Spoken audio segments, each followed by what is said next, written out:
Go. Okay, Schachter and Singer did a very, very interesting experiment. First off,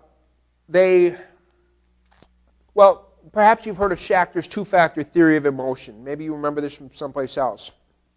What happens is we experience arousal, bodily arousal. We have internal hormonal,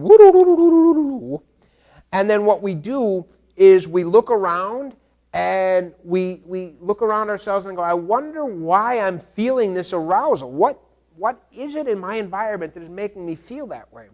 And we label our emotions based on this two-step thing. That's why it's Schachter's two-factor theory of emotions. First there's arousal, then there's an appraisal. Why is it that I'm aroused? And so if somebody is feeling arousal and they look around themselves and there's a bear and they go, oh shit, I'm feeling arousal because I'm scared. Or if they're feeling arousal and they look around and there's a pretty girl, they go, ooh, baby, I'm feeling aroused because, ooh, baby, So you feel the arousal and then you interpret the arousal based on your surroundings, okay? So now, that's his basic theory. And so what he did was he put together, a classic study. He injected people with adrenaline, okay? And adrenaline is going to create arousal. It's going to create physical symptoms of arousal. It's going to increase your heart rate. It's going to do all kinds of funky stuff for you. Half were told it's adrenaline that you're getting injected with. Expect that you're going to feel arousal. All right, lovely. The other half were not told. They were just, this is a new thing. I don't know what they said. I don't know what the hell they did.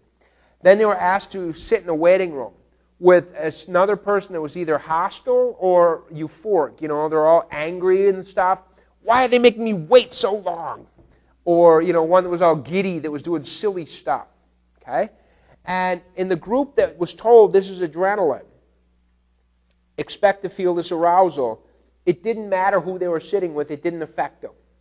But if they were given this adrenaline and not told that it was adrenaline, expect the arousal, then what happened was if they were in a room with an angry person, they tended to get angry. Because they felt the arousal, they look around, I wonder why I feel aroused. Oh, shit, there's anger. And if they were in the room with the guy with all the giggliness, they got all giggly, okay? And so it was really this very interesting situation where aggression comes from two components. One, arousal, which occurs. Two, labeling that arousal, okay? Making an appraisal. Why do I feel this arousal? All right, that was a good one. Aggressive cues. I don't know what this is really doing here.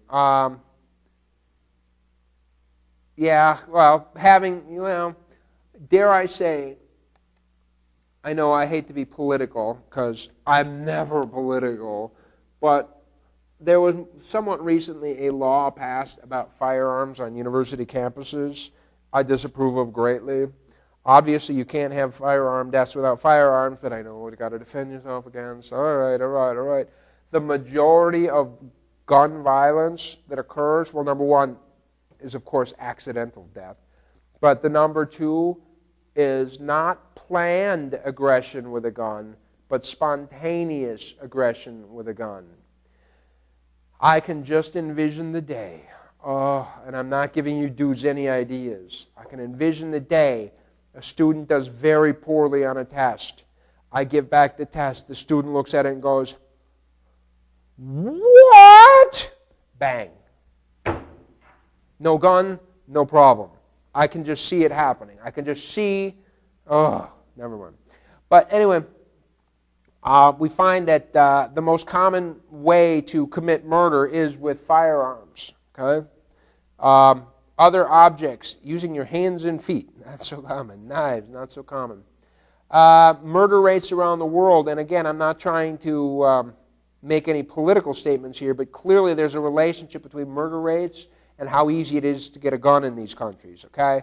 Japan, you don't get a gun. England, you don't get a gun. Egypt, you don't get a gun. Countries where you're not allowed to buy a gun, just putting it out there. There's a strong connection between TV watching and aggressive behavior. What they did was they measured, this is totally correlational, they measured how much television, they took some males and some females, And I think they took kids that were in juvie hall or something like that. Kids that had gone to juvenile hall and kids that had not.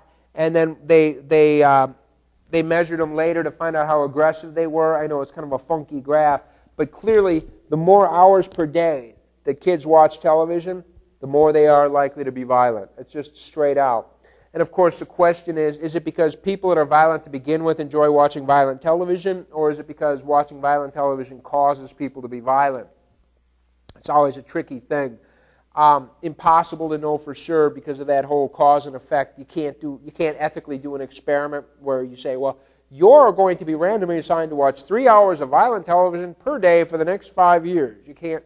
It's not a possible experiment. So technically, we can't say A causes B at all. However, there's an interesting longitudinal study, and they found out that they took third-grade boys' preference for violent television and measured aggression later.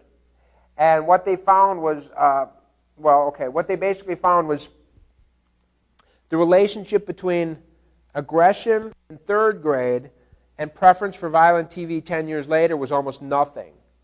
But the correlation between preference for violent television in third grade and aggression 10 years later was quite strong. Okay, so one was high and one was not. So whatever that might be. Clearly in laboratory and field experiments, just like with the Power Rangers, clearly violent television leads to violent behavior.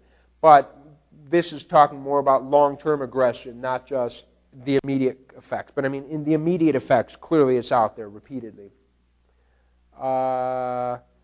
Not only, though, can television create violence, but it can also create pro-social behavior. That's why Sesame Street was created, was to provide that positive model to give the exact same effect. That's what social learning is all about.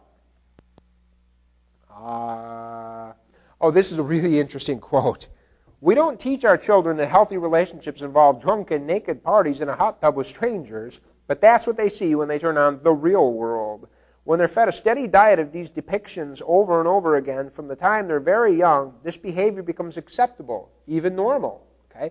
So when our kids are watching CSI over and over and over, I mean, I have never actually watched the program. I know there's like CSI 5 versions or something, and it's been going on for 20 years or something, and I've never seen it. I know, isn't that terrible? Clearly, though, people are watching it. A lot of people are watching it. And it does not provide, especially when children are at their most vulnerable, it does not provide a good role model for how the world works. But video games is, you see, look at me. I got another one of my little pet peeves now. Video games. Certain games really, really set me off. I mean, I am not a big fan of censorship in any form.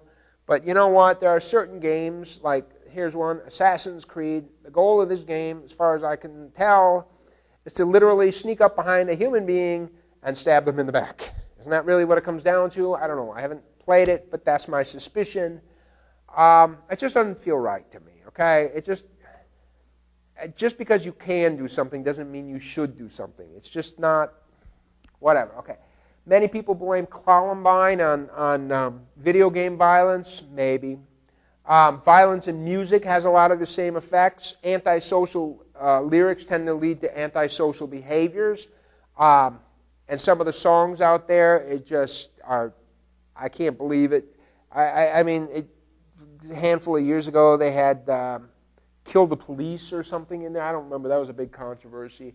Back when I was in high school, one of them was this controversy that Judas Priest music was making boys kill themselves, and they were they were trying to prove that if you played it backwards and a load of shit. You know what that thing did? That made all of us want to play Judas Priest backwards and figure out what was going on. That's what you do if you want to be taboo. So what happens? The video game industry, because there was some of this blowback coming, they put on a video game rating system, right? They're like, look, okay, yes, we'll sell this aggressive stuff, but look, we're going to rate it M for mature, okay? Let's put it out there. This is what happens. Number one, just like, the Judas Priest thing, if a video game wants to be popular with the kids, it seeks to achieve the M rating. The M rating is required in order to have high sales. Otherwise, the kids won't buy it. The kids won't want it if it doesn't have the M rating. And you know what these companies have done is they've shifted the blame on the parents. And they've said, you know what, it's your job as a parent to make sure you know what your kid's doing. And I'm like, that is so full of shit. Because in my house, I can tell you exactly what the hell my kid is doing. But the moment my kid gets on his school bus, I can only hope that the parents of the other kids on the bus have done their job. Now, I've done my job, but I don't know what the hell they've done, okay? And this is a scary world because it's not my fault. I warned you. And so they've basically just protected themselves from lawsuit and dumped the blame on us. And I'll take my blame. In my house, we won't have that stuff. But that doesn't mean my kids aren't getting it. They're going to get it. That's a fact because it's a cool thing to do. So whatever, I have some real problems. I love video games, but I'm a Mario kind of guy. Whatever, Mario's the game. So anyway, I don't really care about that. Interesting, though warfare is ultimately competitive, it's also a cooperative thing. Warfare, I believe it's my last slide here. Warfare is a competitive venture, it is aggression, but it's a form of cooperation, right? Because clearly you have to work together with people in your own in-group.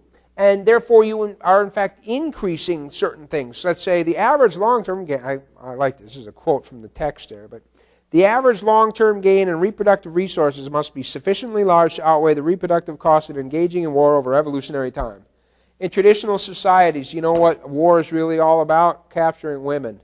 Getting more women into our tribe. All right? Isn't that great? Getting the women. Oh boy, there's a cute one. All right, so we're done with the bad stuff. Next chapters are going to start to be the good stuff, the helping and the loving and stuff like that. So you hang in there and we'll get the good stuff in a bit.